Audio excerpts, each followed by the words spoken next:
perpetual student, another class with y'all.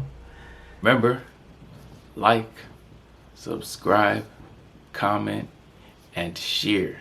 Share this video. And I will see y'all in class 2, part 2. In the first part, we were talking about Black mental health, and we were looking at what I had said was not a myth but overstated, that Black people don't utilize mental health service. And what you can do is go check out the part 1, and you can see how I broke that down, and you can give your thoughts in the comments below that video, and let me know what you think about this part. Comment below, subscribe, and share the video. That would be much appreciated. So in this one, we're going to continue the conversation. Why Black people do not utilize traditional mental health service. So, Black people and mental health. Black people in the medical field, they have a long and not so great history together. Even recently, you can see a simple Google search, you can find Beyonce and also Serena Williams. They talk about their recent mistreatment based on them being Black females, right? And you would expect that, oh, you know, their money protects them, right? A lot of people, when they want to discount or ignore or kind of gaslight individuals that bring up the topic of racism, they often say, oh, well, you know, look how well a lot of these people are doing. They bring up Oprah, they bring up Michael Jordan. And so when Serena Williams and Beyonce recently came out and discussed, they ignored her requests and decided to try to treat her the way they felt fit, right?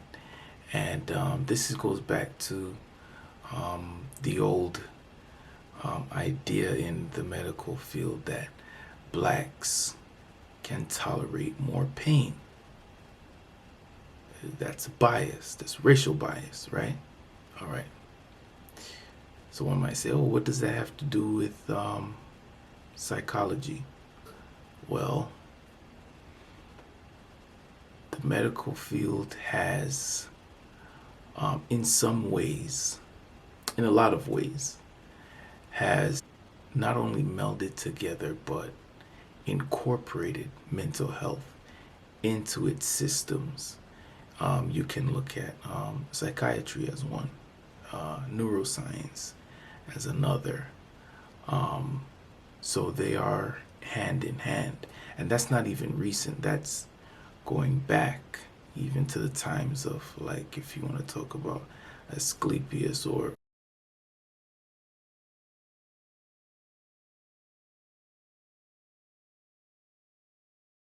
even back then, all of these, the physical and the mental was always joined together, right? So it's no surprise that modern medicine is done the same, right? So when you look at something as recent as Beyonce and Serena Williams recognizing and outing the racially biased treatment that they were getting, right? You see that these old archaic ideas in the medical field that we thought were old and archaic are still very much alive today. And so again, you might still be asking, okay, well, come on, give me a definitive example in psychology, right?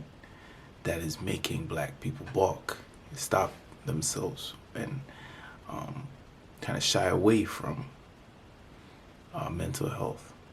Well, all right. Have you heard of the Tuskegee experiment? Definitely add in some pictures and a link to information about that. That only ended in the late 70s. And the Tuskegee experiment, originally it was called the study of untreated syphilis in the Negro male, right? And it was a large-sized study, right, that was conducted by the government, right? And they took black men out of the community and who had syphilis, and they pretended to give them treatment for it. Now, when the study began, there wasn't any treatment for syphilis, right? The object of the study was for them to see how syphilis progresses in the human body. And they were using these men to track the progress, right? And they were pretending to give them care, but basically everything that they were doing, they knew that it wasn't helping. So during the course of the study, though, they found that penicillin was ineffective. During the study, they found that penicillin was and is an effective treatment for syphilis. However, they did not administer penicillin to these men. They were tracking them and following them until they died. Some of them had children who contracted syphilis. And so these are stories that they're going to pass down, right? And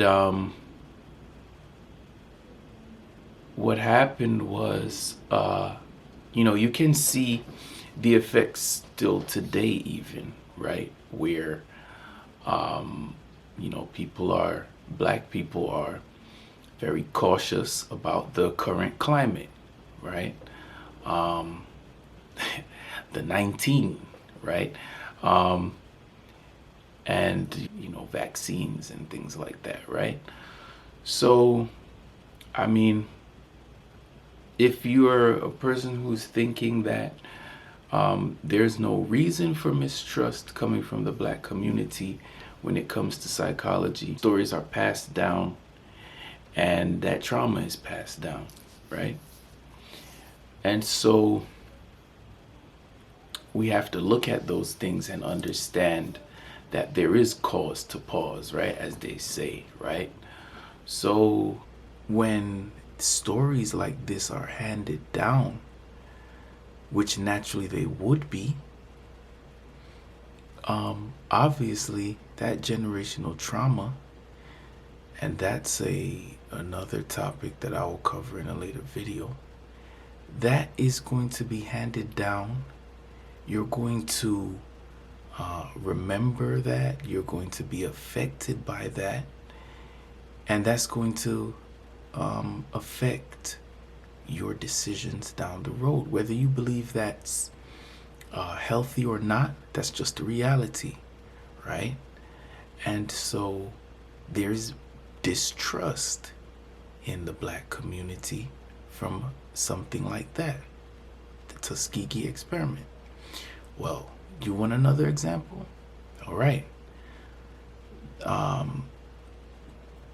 They had a diagnosis that they called drapetomania. Now, what is that? If you've never heard of it, again,